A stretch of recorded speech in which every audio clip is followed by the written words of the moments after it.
Hey now, it is a hot afternoon, a very hot afternoon here in Portugal, Portugal. So naturally I started to think about beers, and I realized I still had a couple of possibly interesting beers in the fridge that I wanted to try.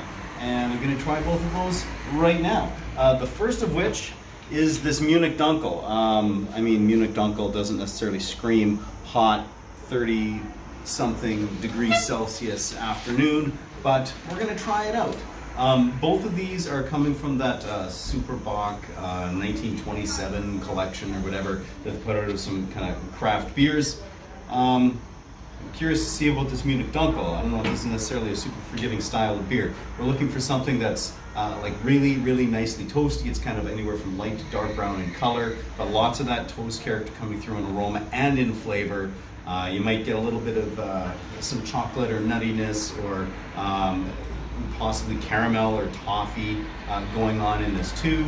Ultimately though, as sort of a combination of restrained bitterness, that toastiness, and possibly a good attenuation, it should finish reasonably dry, making it nice and drinkable, and you can put down a lot of them, in theory.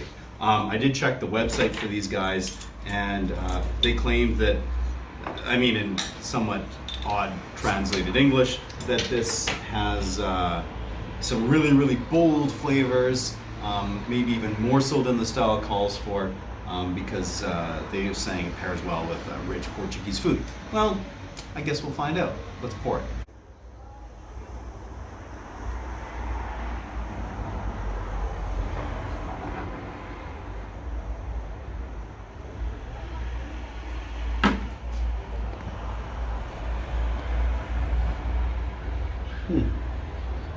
First reaction looking at it, I mean the color's really good. Kind of that rich, not dark brown, but just rich brown, almost kind of ruby highlights coming through there. Clarity is decent. I almost would have expected a little bit more from a lager, because generally it would have had a nice long lagering period. A lot of stuff would settle out nicely. But oh well, let's go in for aroma and flavor. The aroma is sweeter than I would have imagined. A lot of malt sweetness, maybe a bit of toast. I'd say that there's also kind of like a cocoa nib character coming through here. Nothing by way of hops or whatever.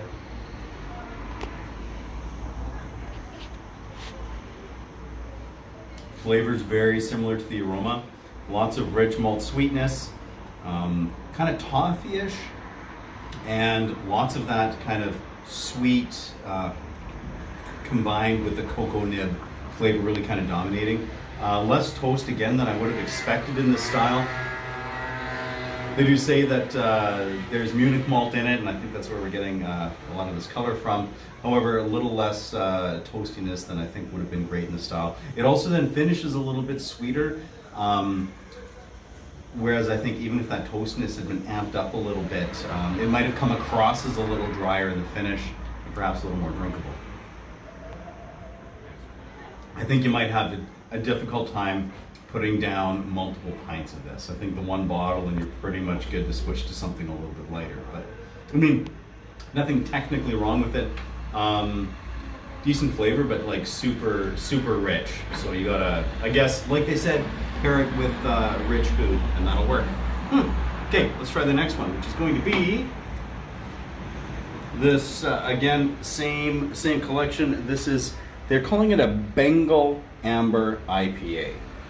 Bengal. I had to look into that a little bit because I'm like, what the heck are they talking about? And I guess they're actually looking at, I guess, the country of Bengal, which is in that India, Pakistan, and then Bangladesh, like that region of the world, all the politics, all that craziness.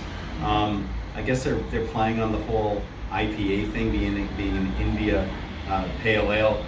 That, I don't know how much sense that really makes for a name, but whatever. If the beer's good, we'll be forgiving. So let's pour it.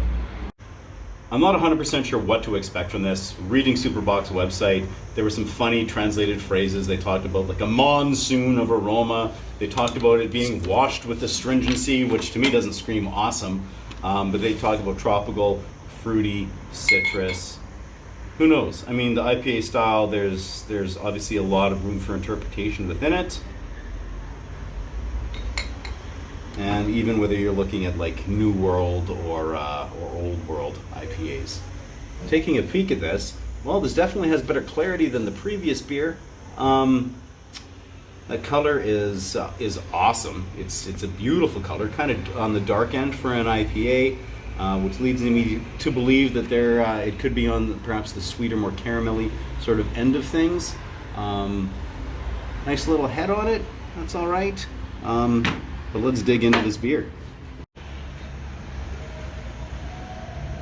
The aroma really is quite nice. Definitely some dark crystal malt action going on there.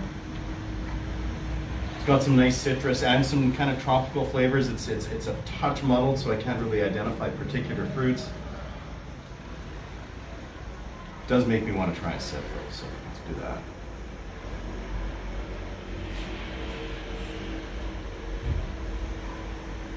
Can I have another sip?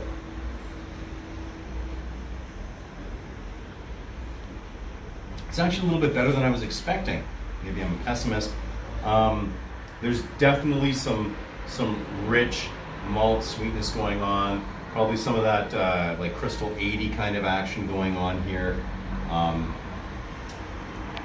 As far as the malt, I'd say there's also a bit of toastiness happening here. Probably on par with what we saw in that Munich Dunkel. Beyond that, for the hops, it's got like some decent bitterness here, because there is like some residual sweetness, but it's kind of helping slice through that, so it's actually making it, I'd say, a little more drinkable than that Munich Dunkel, which is kind of funny. Tropical citrus, yeah, sure, flavors going on there for the hops. Really, it almost, it's borderline double IPA territory in the flavor. I mean, it's only a 6.5% alcohol IPA, so right at the low end for IPAs. But as far as like the character and the actual drinking experience, if you put this in front of me and said this is a double IPA, I'd be like, okay, yeah, probably lower alcohol one, but sure. So that being said, again, probably not one where you're going to want to put down a whole ton of it in a single sitting or anything like that. It's not like the most refreshing beer in the world, but this is actually a pretty tasty beer, one that I'd be happy to have. Again, pairing with some food, or now I want some charcuterie because I've got some in the fridge. I think it's time to go slice up some meat, have some cheeses and some crackers or something, and drink off these beers. So, hey, reasonably enjoyable experience here. Some of what I expected, some of what I didn't expect. Either way, good times, and yeah, it's always fun to try something new, right? So until next time, keep it alive.